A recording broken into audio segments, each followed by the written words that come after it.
Hello बच्चों, welcome to online class. आज हम अपनी क्लास में प्रत्यय परिचय समझेंगे।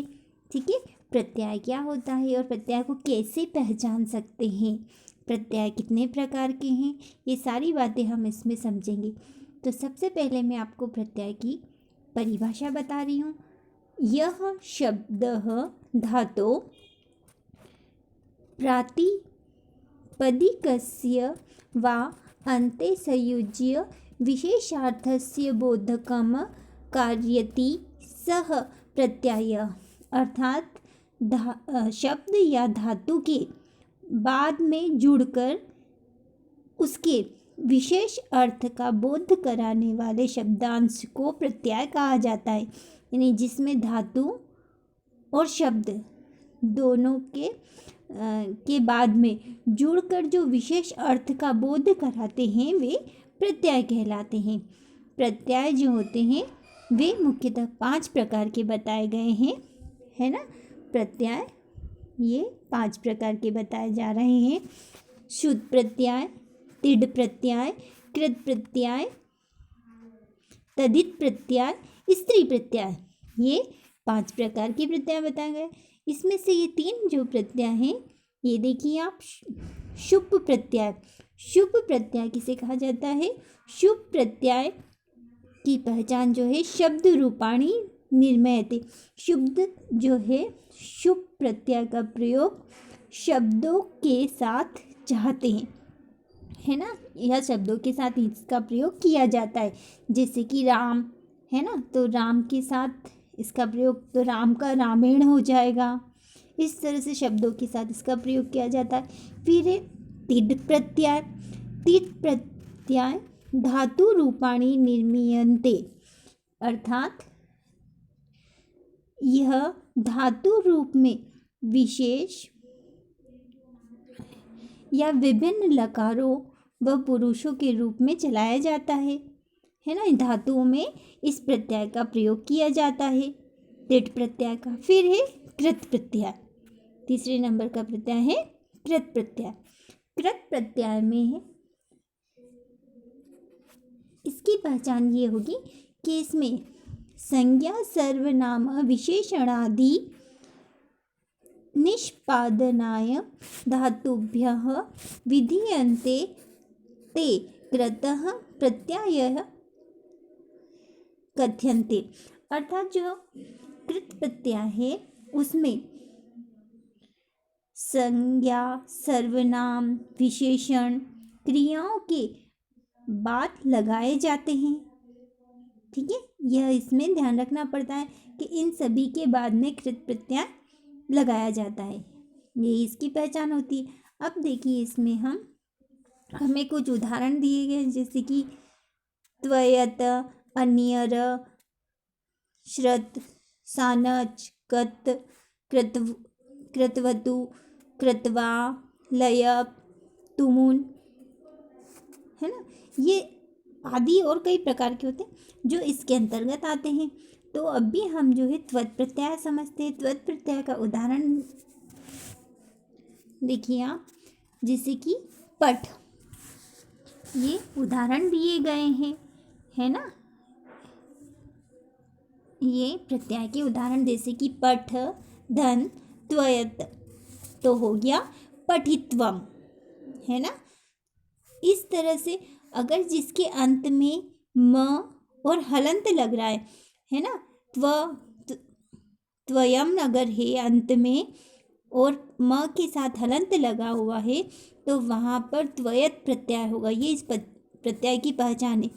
शुरू का वर्ड कोई सा भी हो, जैसे कि पठ, गम, लिख, कुछ भी हो, लेकिन अंत की चीज़ यानी आखिरी में क्या लिखा हुआ है, जैसे कि इसमें लिखा है ना त्वयम, है ना। इस तरह से आप इसकी पहचान कर सकते हैं कि जिसके अंत में त्वयम होता है वह त्वयत प्रत्यय है। फिर है अनियर। अनियर की पहचान है कि जिसके अंत में अनियर, अनियम, है ना, अनियम शब्द आता है। जैसे कि आपको ये इसमें उदाहरण में पता चल रहा है कि दुर्नियम, है ना। दूर दूर पूर्ण शब्द है, अनियम अंत में आ रहा है, तो इस तरह से ये अनियम प्रत्यय हो गया, है ना। फिर है शत प्रत्यय।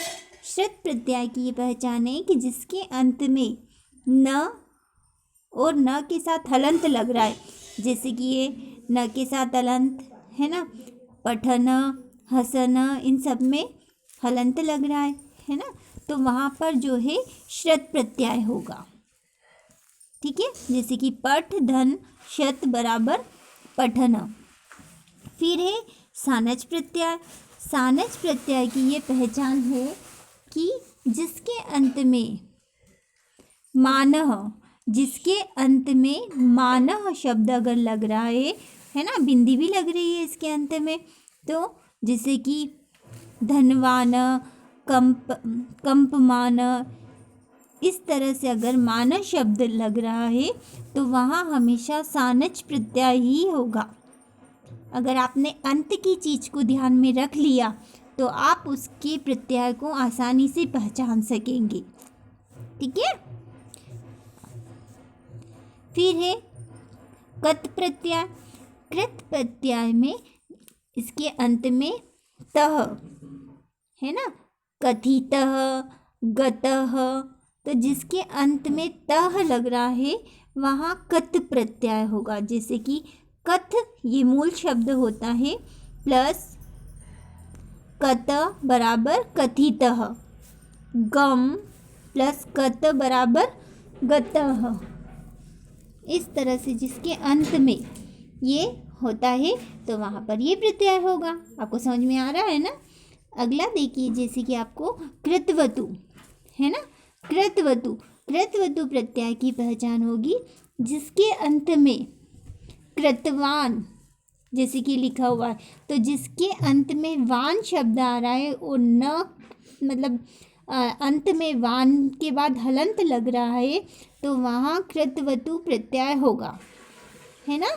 जैसे कि कृतवान, पठितवान, इसकी जगह दूसरा शब्द भी दे सकते हैं, लिखितवान, चलितवान, है ना, तो वहाँ पर कृतवतु प्रत्यय होता है। फिर है कत्वा। कत्वा प्रत्यय, इसकी पहचान है त्वा। अंत में इसके त्वा शब्द आता है, अंत में जिसके त्वा शब्द आएगा वहाँ पर कृत्वा प्रत्यय होता है ना। जैसे कि दा मूल शब्द है, दा धन कृत्वा बराबर दत्वा, नी धन कृत्वा बराबर नित्वा। इस तरह से कृत्वा प्रत्यय की पहचान हो गई। फिर है लय प्रत्यय। ये लय प्रत्यय, लय प्रत्यय के अंत में जो है लय यह शब्द आता है ना, लय प्रत्यय के अंत में यह शब्द आता है। जैसे कि आ धन दा, ये मूल शब्द के रूप में ले लिया, आ धन दा बरा धन लयक, तो हो गया आदय।